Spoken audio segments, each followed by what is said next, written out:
being, 6'4", 225 and somewhat athletically built, like walking into a room, right? There's kind of this like gravitational pull, right? Or like, a commanding presence, is what I've been told. And it served me very well in the military. The flip side of that is like, sometimes it's a lot better to say nothing because you already have a presence, right? And not wanting to create any undue influence or I think work. I don't want to say work hard, right? But I am aware that the just being in a room, right? I think it can sometimes speak loud enough without having to speak, and so I think I try to take that on as a leadership approach, in regards to there's plenty of great ideas in the room. Like I don't have to be another voice just to be a voice, and I've found more frequently than not, like people will circle back of, hey, what do you think, right? And I think that's when there's the appropriate time and place, not just always interject. Great for humor sometimes, and to make things light. But if you're, I think, right, I try to not always be the person that's just, I guess, engaging, and ruling out other people's voices, because I truly appreciate collaboration, and I think that's what really builds cohesiveness in a team.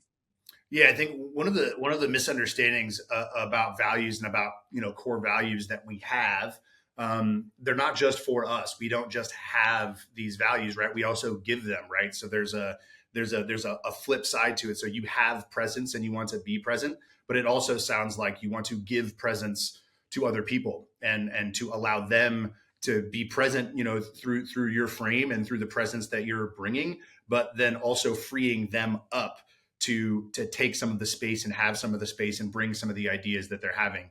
I would imagine with a frame like yours, it's something you've probably had to work on, right? Like Dre jokingly calls you Captain America, and I think some other folks have given you that moniker as well, right? Because you have that look. But to dig a little deeper on that self awareness, on how having presence also allows you to give presence in a team setting. Yeah, no, absolutely. I think it goes back to some of the other things that we've surfaced in the conversation, right? Is how do you create the opportunity and the space, to empower people and allow them to take initiative, right?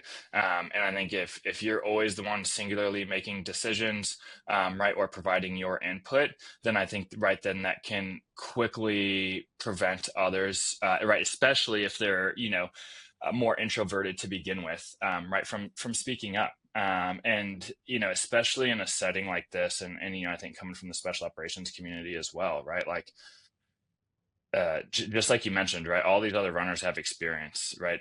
Everyone else on my teams, right, had plenty of experience. If I'm not leveraging that, right, then I'm doing everyone a disservice, right? And so, yeah, right, might be the final decision maker, but that doesn't mean that it has to be my idea that is implemented, right? And so, yeah, I think just having that awareness of what your strengths are, right, of what your weaknesses are, what do you look at, or how do you view your purpose? What values do you have? And that's not to say, like, we all have different values. I'm not here to say, right, we all need to think and act, like me. That would be absolutely horrible. But is just understanding how then different people can complement what you're able to bring to the table or what you're not able to bring to the table.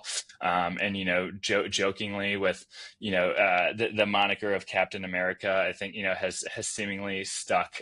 Mary actually brought me a Captain America shirt at our last trip, and you know uh, people had actually called me that throughout my time in the military, and it wasn't something I truly embraced. I mentioned like nicknames are generally given, either for high performance, poor performance, or like you doing something foolish. And so I mentioned like might be to be determined in this case, but I would just put it back on this aspect of if you reflect on Steve Rogers' character, like one of teamwork, right, of perseverance, of intellect, And and I think that's something that is humbling, or should humble us all. And so that's, while I appreciate the nickname, and it's funny, and I'm working on embracing it. I think that is something that I'm trying to adopt and then bring to the team. Is great, right? If you're this icon and you bring people together, right, sticking with the references of Avengers and like this kind of, this you know team of dynamic heroes that I think is absolutely our running team from all different walks of life. Right, how do you make everyone feel included, right? How do you give everyone a voice, allow them to feel empowered, knowing that they all have their own specific strengths, their own specific roles to fulfill, and leveraging that, right, to move this flag across the country, from San Diego to Washington D.C. And so if I have the opportunity, right, to be more of a leader in that, whether it's my sub team or smaller team, then that's an honor and a privilege.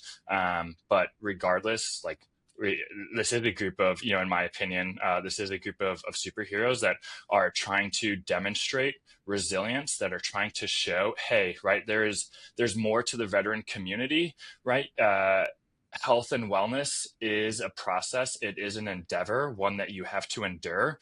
And if anything that anyone on the team does, right, resonates and changes the life of just one person, then enduring, right, for 3,000 miles, and being, I'll say, kind of a beacon of hope, to quote Ronald Reagan a little bit, is 100% worth it. So Yeah, it's not about being right; it's about getting it right.